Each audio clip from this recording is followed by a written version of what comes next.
मोरे पीछवर मारे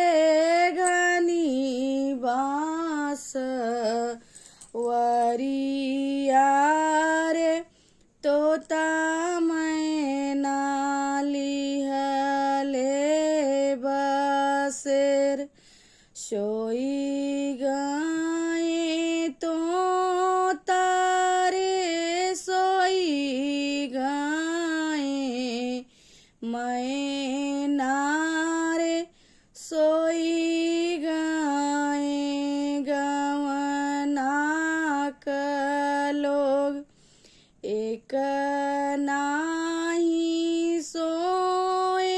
हाँ बेटी के बाबा हो जे करे दहेजवा का सोच मोरे पीछवर मारे घनी बास वरिया रे तोता मैना लिहले बसेर सोई गाए तो तारे सोई गाए मैं नारे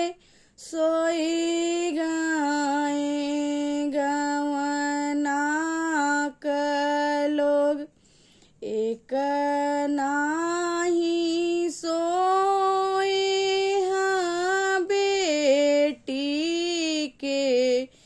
चाचा रे जे करे दहेजवा का सोच मोरे पीछवर मारे घनी